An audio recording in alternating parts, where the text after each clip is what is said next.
Hi guys, welcome to another review. Hello. Wayne's second pick, Brandon Lee, Rapid Fire, 1992, directed by Dwight H. Little. Halloween 4, Marked for Death with Seagal. I mean, the guy's made some decent movies, so yeah, he did Marked for Death with Seagal, and this came out a little after, so he showed he could direct those types of films, so he got a good chance with this film, and if it wasn't for The Crow, this would probably be his most known film, That's right. you know, but for martial arts, it's probably his best film showcasing 100%. what he can do. What's his technique there? What's his specialty? Wing Chun. Wing Chun, the wooden man, eh? That's right. He learned Wing Chun. His father passed away when he was 8 years old, so Bruce obviously taught him Wing Chun. Right, of course. And a little bit of Jeet Kune Do, right? Which is Bruce Lee's style himself. But when Bruce passed away, he took tutelage under Bruce Lee's #1 student, Danny Santo. Santo, and he does this stick fight with Seagal and Out for Justice. So His that nickname guy's is a legend Styx. too. Yeah, he's very, very, and there's very many good. great martial artists in this film too that we'll get Exactly, into there. yeah. But it's got a good cast though. And decent cast. And it's crazy how we're doing Brandon Lee's almost in chronological order, and also it's also the budget as well is the same way. Well, it didn't make the most money there, but it was a lot better than Showdown there for sure. That's exactly it. Made over it. 14 million or something. That's like right. That. I mean, and then The Crow when it was another pretty decent hit. But also too, just a little bit of the defense for the movie, it made that much money, and it wasn't even a Van Damme or Seagal flick. Exactly, in '92. That's right. They had Under Siege, and Van Damme had Universal Soldier was around that time too. Or, Double Impact. Universal, yeah. So they were really starting to That's headline. right. So he was more like the lower level one, but he was making a name for himself. And with Brandon Lee, he could show his emotion. He has a different range of emotion than That's Van exactly Damme and Seagal. This guy could have been a real great actor outside of martial arts too. And you see that in The Crow. In The Crow. And we'll talk about that in The Crow. But you that see one will be next. That's right. Your That's next right. pick for sure. But you actually see his range of acting and his ranges of emotion. He had a good soul. You can sense it. He was one of the good guys. Just like his dad, a philosopher. Yeah, they're great martial artists. Looked like great people. So it was sad definitely to lose them. But Rapid Fire, man, it was a fun martial art action flick, early '90s film. I mean, I really love the opening credits sequence, man, with the music. Christopher Young does the music, who does Hellraiser. He does lots of movies. Beautiful music. It's just like a training sequence. He's doing some moves, kicking some people. That's right. Yeah, the music goes good. I always like that training sequence. And right after that, we get a shot in Thailand. That's correct. I think it's a Serrano comes from Chicago to meet That's right. One of the heroin Tommy Lau. Tommy Lau? That's right. Yeah, he goes and meets Tommy. He's not happy with the percentage. And he tells Tommy. It's funny. He tells Tommy, he's just you started on the street for me, selling fortune cookies in chow mein. And he's just I didn't come 10,000 miles to see two fucking people beat each other up with some toothpicks. Because there's some guys stick fighting while they're talking and stuff. But yeah, so it's just, I think that's just one scene in Thailand, though. It's just that's the opening shot kind of thing. So yeah, they're butting heads. Serrano's not happy about the percentage. He wants more. Tommy basically tells him that you can't have what you can't take. Or something. He gives him a Sicilian proverb. Yeah, that's right. Yeah. I'm not Italian, so I don't know the exact words, but it translates to don't ask for what you can't take. Mm-hmm. Yeah. I like that scene though. Yeah, it's really good. It's a good line to use in a film. And then then we cut back to L.A. That's correct. You see Brandon Lee's introduction there. He rides up on his motorcycle to college or whatever. He goes to art school. Steals the show, man. Oh yeah, man. Leather jacket, the hair. The guy had the looks. Yeah, he was. He could have been a huge actor, man. Honestly, he could have been really good. I just wonder how his career would have went after the 2000s and stuff. But I mean, the guy was going to make some great movies, and I heard that actually the Wachowskis, early on in the Matrix creation, envisioned him to play Neo.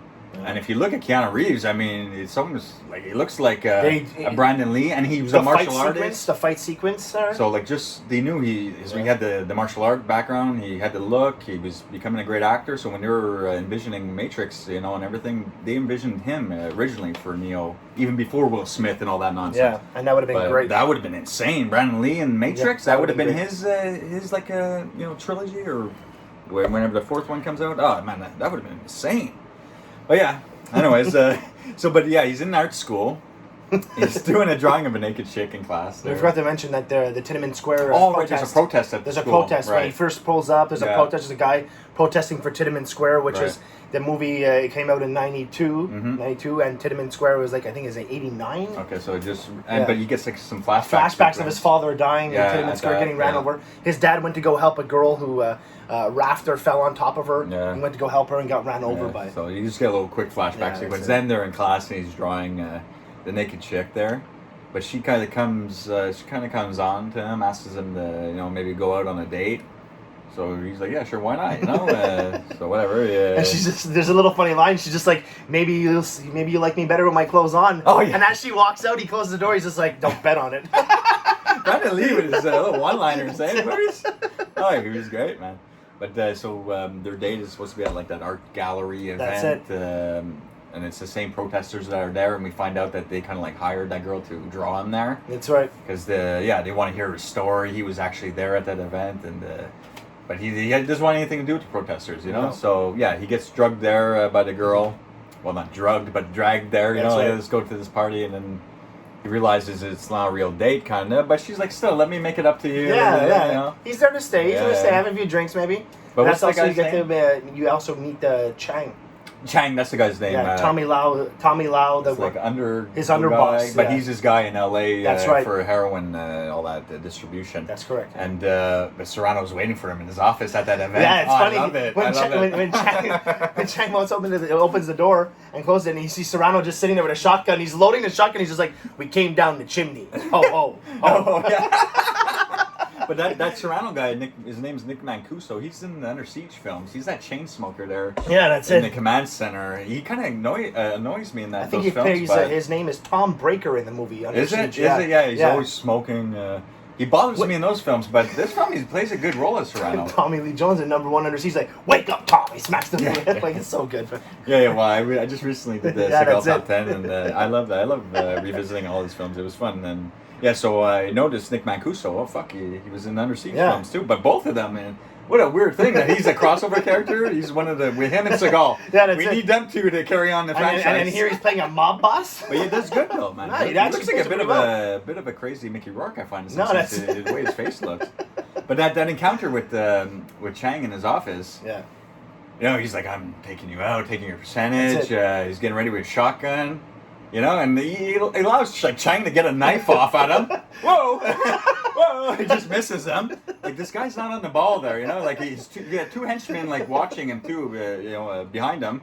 They don't do anything when he reaches into his jacket. That's it. He just reaches in. He could have been pulling out a gun. I know. Could have ended Serrano right there. So he tries to like run out there, and the goons fuck him up a bit.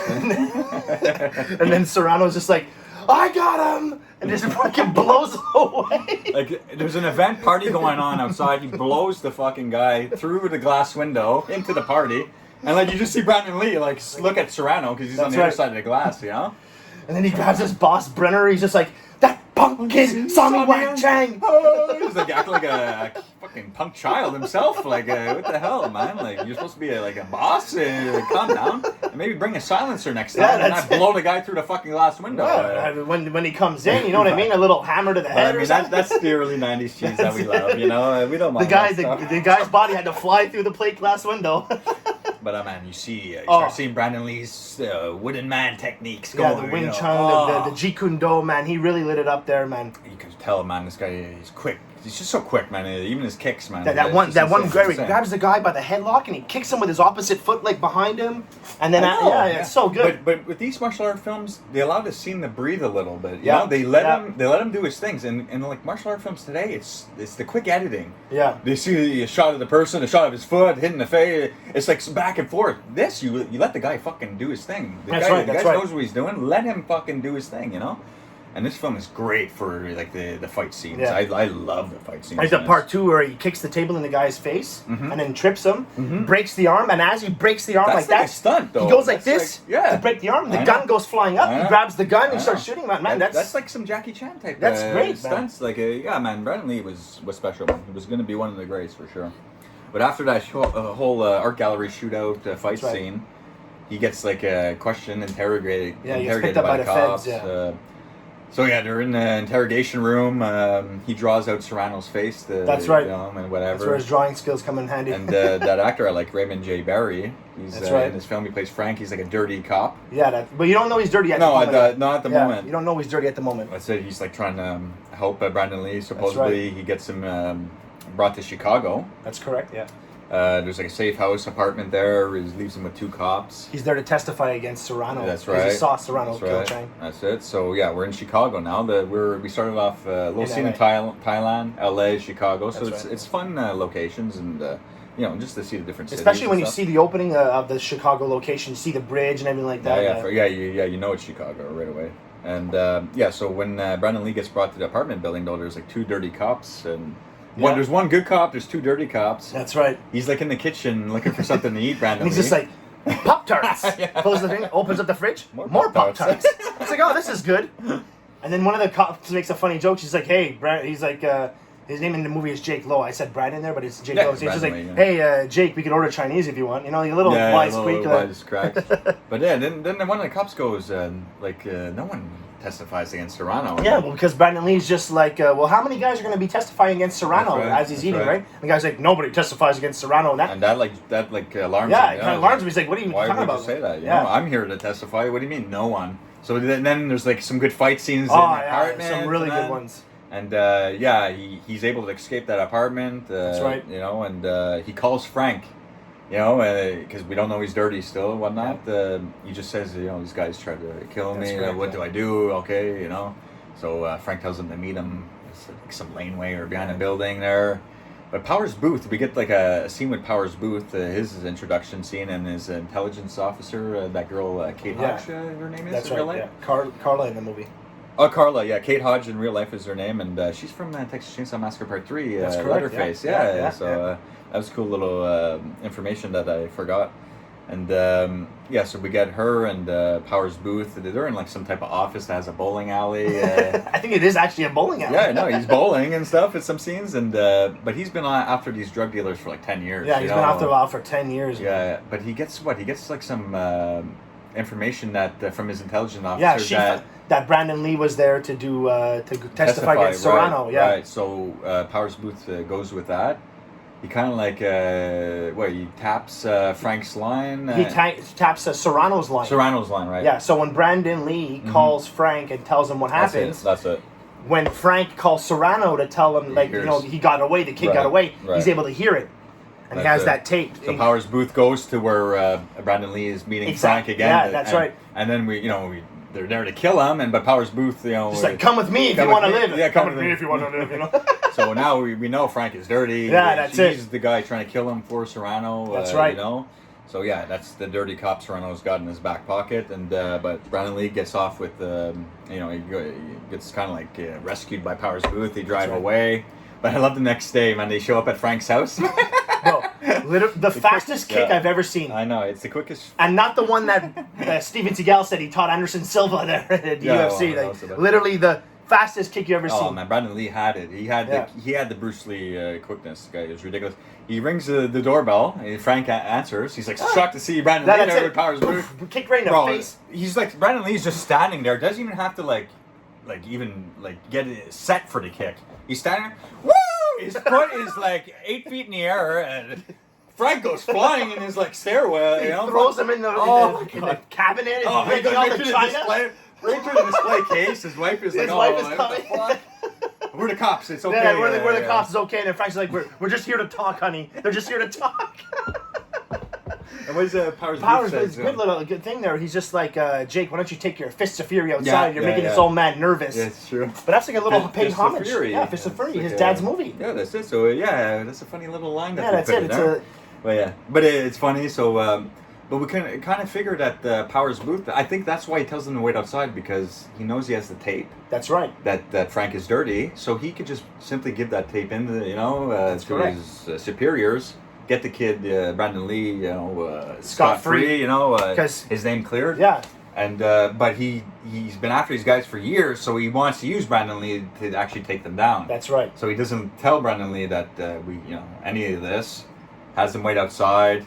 But then he's using Frank to get to Serrano. He's gonna wire him up at the restaurant scene the next day there. And he wants Serrano to get to Tao. Exactly. Tao is the one he wants. That's the guy Serrano went to go see at the beginning of the film in Thailand. That's the big cheese in the film there. Yeah, he's the main supplier of heroin to the city, so that's why he wants him. That's it. So after 10 years, he says, I'm gonna chance Brandon Lee's life. Yeah, that's it. An innocent kid. Like. I know it's 90s cheese. There you go. But it's a good restaurant scene though, man. Oh, they get Frank wired up, and I like though. What's the code word again there? Pleasure doing business with you. Pleasure doing business with you. But there's a good little scene where they have Brandon Lee on the ground, right? Yeah. And Serrano, he puts on the black glove. He's just like, I'm gonna break your hands, finger by finger. Yeah. Then I'm gonna break your ribs, rib by rib, and then I'm gonna break your neck. And Brandon Lee's just there like this. He's just like, have fun. That's so good. But again, his fight skills in there. You get some stick fighting. Oh my god, bro. He jumps off the top floor onto fucking kitchen table. There's just one part I really, really love, man. He's downstairs underneath like the balcony, right? He's fighting in the restaurant. Okay. And one guy comes from behind him, two guys come from in front of him, right? And they just pause to attack him. Right. And he just takes one deep breath. And then just fucking unloads on these guys, man. Yeah, they don't even see it coming, man. He's like preparing in his mind. He's like, boop, boop, boop, boop, boop, and it's just so quick, man. I know, it's man. Brandon Lee's speed is unbelievable, man. It's so fast. It's crazy, man. This movie's really, really showcased. Yeah, that's what it. kind of martial artist this guy could be, like, and it's even not on film. It's not like a fancy, kick, a Van Damme kick or a Steven Seagal throw. This guy is. It's poetry in motion when he's attacking, man. He's like, you know what I mean? It's like it's flow like water, man. But love it. But Frank dies, I think, in that restaurant. Yeah, he gets shot right there because he's just like. Pleasure doing business for you. That's the code word. But I think there's a problem with the wire. Yeah, because when Frank goes to give Serrano a hug, he goes to give Serrano, he fucks up the wire, so he can't. So he's there. He's said it like 10 times. Pleasure doing business with you, eh? But what is Serrano? He's like, okay. He's like, pleasure doing business with you too. Yeah. But what the fuck? He's like 4 or 5 times he's saying it. What's the matter? Yeah, it's just so funny. I like his expression. He's like, the only time a man doesn't want money is when he wants something else. Yeah. You're sweating like a pig, and all you want to do is get out in one piece. But actually, take in Serrano. They take him into custody. He's in jail. That's right. And we get like this kind of cross scenes with Brandon Lee goes and sees the intelligence officer, That's the correct, girl. Yeah. There's a love scene between them. Powers Booth.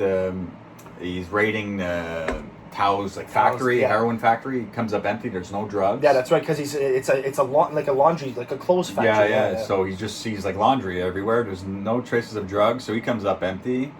Brandon Lee's making love with the woman. So he's at Serrano's in jail. And Serrano's in jail. But while all those cross scenes are happening, simultaneously, we see that Serrano gets killed in jail by his main right-hand man, Al Leon. Al Leon, man, he has a great fight sequence. He's a great actor, man. Like he's in tons of movies. He's always there's so many movies we can be here all day just naming the movies. I think he's the famous guy that dies in mostly every role he's in. Yeah. Like, he's the guy who gets the ice cream cone in Last Action Hero in his head. That's right. And in Die Hard, he's there behind the booth. He's the one that eats the crunchy bar. That's it. In Die Hard. Yeah, he reaches for the. He might even be in Big Trouble in Little China. He is. Yeah, that's he's part of one of the gang members. Yeah, that's what I'm saying. This guy is in virtually every martial art type of movie. Mm-hmm. That's why they get these guys. Yeah, that's right. They're so good, But I love his fight scene with the Brandon Lee when the place is on fire. We'll get to it though near the end there. But after all that, Powers Booth, because Brandon Lee finds out that he could have just got away. Yeah, he did put in the tape and that's right. Didn't have to put his life on the line. So he's kind of pissed at Powers Booth now. So Powers Booth goes and sees his intelligence officer, but Brandon Lee's there because he made love to her the night before. He hides in the bathroom or whatever, and Powers Booth is he's venting a bit, how much he likes the kid. It's a good scene. I like that scene. Because he's like a rough cop, he's a smoker, 5 o'clock shadow all the time. He's like, I like the kid, she's like, well, why don't you tell him, He's like, he knows. Yeah, he knows. You don't have to tell him, he's like a manly guy. You can't really show a guy, He has feelings, but he doesn't want to show it. He's like a macho cop, the kid knows I like him, but he feels that whole time Brandon Lee's smiling. Yeah, he's overhearing the conversation. So it's good. Like Lee kind of like teams up with him again. Like that's right. He comes back because to go undercover. He could go off on his own. Like That's right. He doesn't have to be attached to Powers Booth anymore. But he feels like he's too connected to this thing now. He wants to actually help Powers Booth take the the Tao's factory, right? He only has like Asian people working there, right? Mm-hmm. So it's not like Powers Booth or his intelligence officer are going to go in there. You know what I mean? Right. So like Brandon Lee, obviously being of Oriental descent, he can fit right in as a worker. That takes us to our ending. That's so right. That's their plan in. They have Brandon Lee dressed up as one of their workers. They get shuffled in, you know. That's right. Oh, go! You're being yelled at by the people that work there. They treat like garbage, you know. But Brandon Lee finds out that they're actually hiding the heroin in the sheets. That's right. Exactly. Yeah. So they find out a way to extract the heroin from the clothes. Like it's like the heroin is inside, like baked in the shirts. Yeah. So you know, we find that out. But the Powers Booth is hiding out in the car. You know.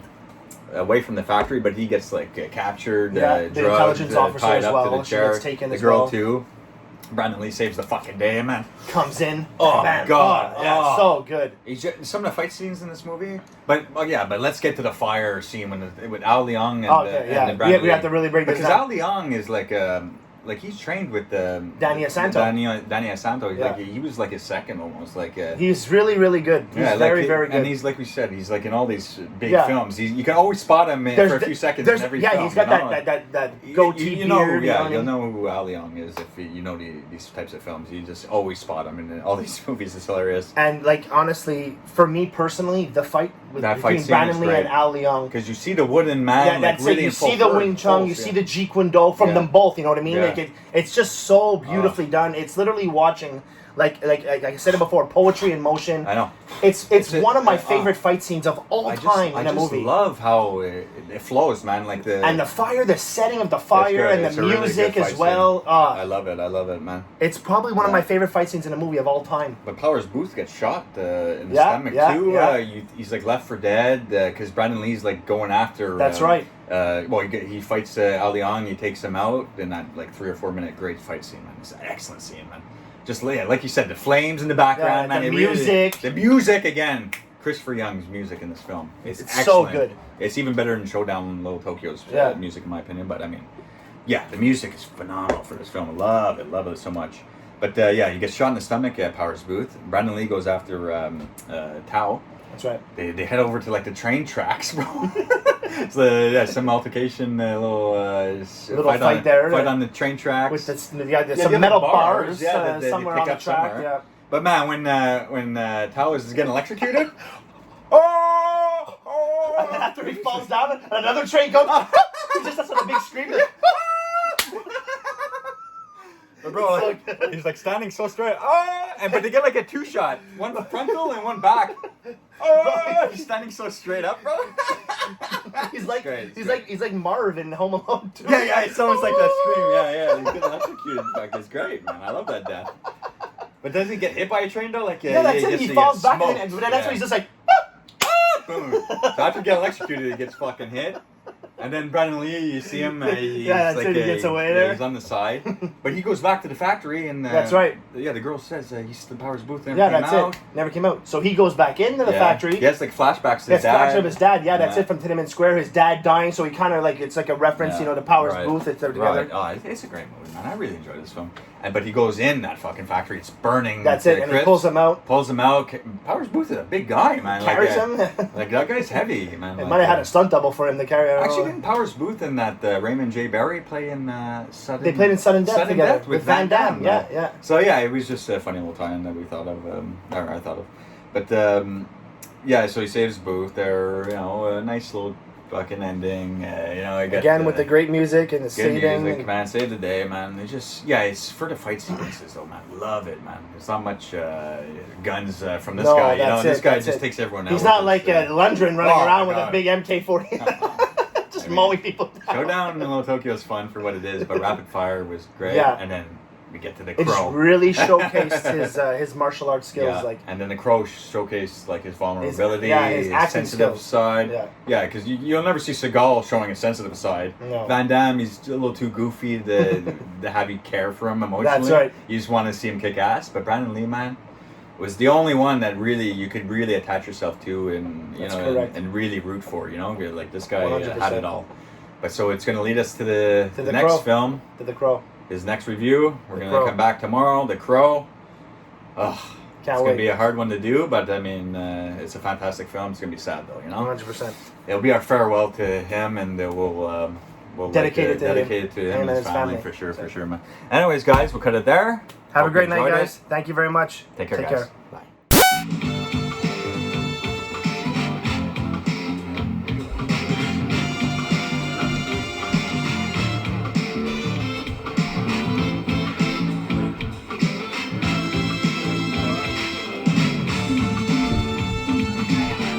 You got a lot of nerve showing your face around here, Hauser.